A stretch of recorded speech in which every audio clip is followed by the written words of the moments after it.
Welcome, masterminds. Your first important decision in Evil Genius 2 is which evil genius you will use to dominate the world. In this video, we will break down how they differ from each other and figure out which one rises above the rest as the most capable at conquering the world. Leading the pack here, we have Maximilian, the mega-rich megalomaniac. He is your all-around good character. He has two active abilities are listed here. We have Work Harder, orders minions to prioritize jobs in Maximilian's vicinity. Now this is a trait that's going to be on all of your evil geniuses.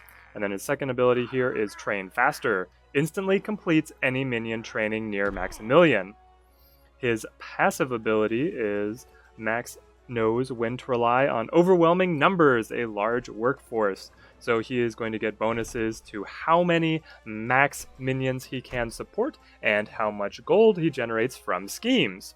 Now, Max here, the Work Harder ability, this gets overshadowed by the other characters who all have an additional augment to Work Harder within a specialized area. Max has no specialization here, so he's missing out a little bit right here, but Train Faster is a very useful ability because especially towards the late game, you're going to be spending a lot of time training minions into specialized roles to be able to complete really advanced missions. So this is not only useful in the early game to rush out your first few unique minions, but it also scales really well into the late game when you're going to have a large training room that's going to be very busy to slot minions into the roles that you need them to be in.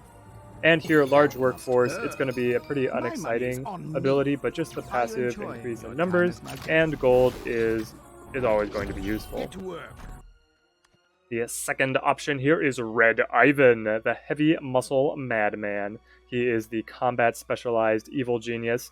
His ability, Do It Now, he again orders minions to prioritize jobs in Red Ivan's vicinity, but he additionally increases nearby minions' combat ability. So he is going to be really helpful popping this off in a fight. So I believe that this will keep him from being able to contribute to the fight, so it's a bit of a trade-off here. And you are going to often want Ivan to be actually in the midst of the battle contributing himself. His second ability here, Old School, Ivan equips a rocket launcher and fires a devastatingly powerful explosive shot. Warning, chaos may ensure. So he will do friendly fire here. This is going to damage both his enemies and his minions. Ivan doesn't care, he just wants to see the world burn. And then finally down here at the bottom, Might Makes Right. Born in battle, Ivan is capable of marshalling a large number of muscle minions without paying quite so much. Even his workers pack a better punch. So his basic minions are going to have higher combat stats, and his guards are going to have a lower salary, meaning that you can support a larger group of them. Ivan is completely tailored to combat with this set of abilities. For being able to defend your base, Ivan is the one who is going to do it, whether it is him coming out on his own or him boosting his minions to help support.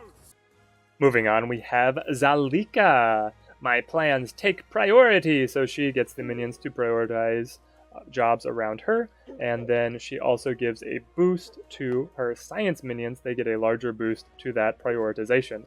She also has this ability, Repair. Immediately repair all items and extinguish fires in her aura. Uses smarts and nanobots, whatever that means.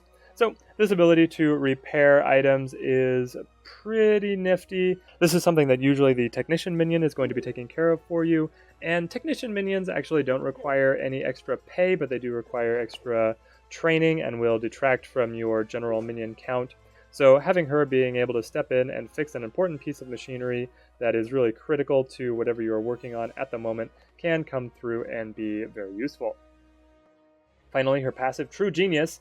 Zalika knows everything. Her science minions are more capable than most, uncovering the mysteries of the universe much quicker. So she's going to get a large boost to science and her scientific development. This means that either you're going to be able to uncover scientific discoveries very quickly, or you will be able to accomplish the same as the other geniuses while employing fewer scientists, which is useful because scientists are a pretty expensive minion to maintain. Last but not least, we have Emma, the ex-spy master turned poison pro. Her primary ability, Pay Attention, orders minions to prioritize jobs in Emma's vicinity. It also increases the spotting power of any nearby minions, so this will allow them to break through one level of disguise higher on enemy agents that are trying to infiltrate your base. This is a little bit counterintuitive as to what its benefit is going to really be, because Emma is able to see through the highest level of disguises herself, and so if she is in the area, she is going to be spotting these enemies anyway. It will still be in a larger radius if her minions are spread out from her and spotting enemies, and they'll be able to contribute more easily. Then we have Plotter. Emma bolsters her henchmen, resetting their cooldowns and giving them an edge. So henchmen all have 2 abilities as well, and being able to reset the cooldowns on those abilities can make them incredibly potent, because it's the use of those abilities that really puts them above the rest of the minions. And so having them be able to recycle important abilities very quickly in a critical fight is going to give you an enormous boost that none of the other evil geniuses is going to be able to give to you. Finally, we have Spymaster. Emma's history as the head of Hammer has left her with an innate knowledge of her foes. Her deception minions are more efficient, and she can reduce heat more efficiently across the world. So this is a very useful passive. Being able to keep heat low means that fewer agents are going to come attacking your base, and when fewer agents come attacking your base, then they do not kill as many of your own minions, which is crucial. The manpower is the true bottleneck of the game, and so being able to deal with fewer agents is going to help you out a lot in the long run, even if it doesn't feel like it is giving you a very significant boost. So, now that we have reviewed all of the characters, we have Maximilian, who is the all-around standard character. We have Red Ivan, who is combat-focused. Zalika, who focuses on science. And then Emma, who boosts deception. And she has some indirect abilities for combat here. Pay attention and Plotter really turn into combat enhancements. But then Spymaster is more for reduction of heat. So she's kind of indirectly a combat useful character. If we were to rank all of these evil geniuses, then I put Zalika at the bottom.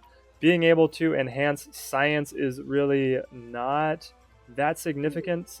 Being able to get those scientific breakthroughs is pretty simple, as long as you have a good running base and enough money coming in to hire the scientists to do the work for you. And because you get gated as to how far you can go along the science tree with your progress along the main campaign, then being able to just research things incredibly fast is not actually going to give you that much of an edge. You're going to hit a wall where you've researched everything, or really her bonus here, as I see it, is that you can keep a small scientific team and then just have a smaller budget in that regard. But that to me is a pretty minuscule boost to be coming from your evil genius. And then also my plans take priority. This is going to be locking her to just being in the science room if you're going to really focus on the all science move. So I don't see as much benefit coming out of Zalika as I do from the other characters. I think the next pick that I would give is going to Emma.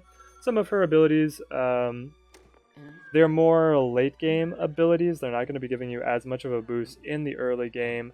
Being able to increase spotting power, that only matters when agents are using higher level disguises. Being able to reset henchmen cooldowns only matters if you have a bunch of important henchmen.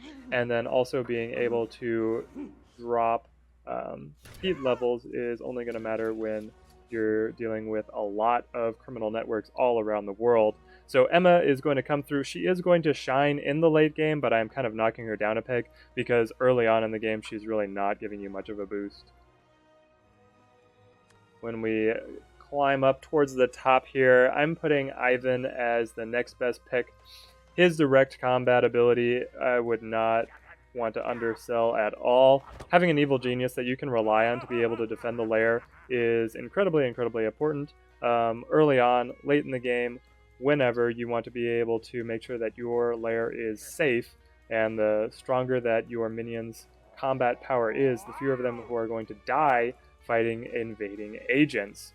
Also, having his guards require just less pay to work for him is amazing. That's cutting your budget, and so you can focus on other aspect, you can use that budget surplus to be able to make up for the other areas of the base that are important, where Ivan is not going to be giving you any direct benefits. And then when push comes to shove, just being able to throw him into battle and have him be the biggest, baddest thing in the base is incredibly important. And finally, I'm going to put Maximilian at the top as the best evil genius out of the lot, because he is giving boosts to just all the base resources.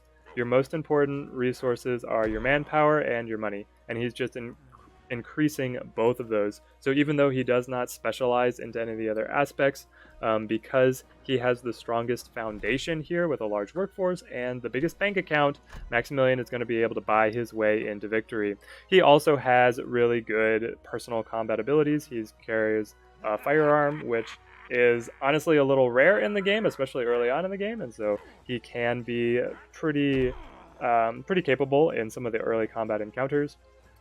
Being able to increase the minion training speed synergizes so well with having a large base of minions, and this also scales really well late into the game, as you need all of those specialized minions to be able to complete the advanced criminal missions on the world map, which are where the real beneficial rewards are. So that is going to put Maximilian as the top evil genius to play as at this current time. Now, with this knowledge, you may pick your evil genius and move on into the rest of the campaign and dominate the world.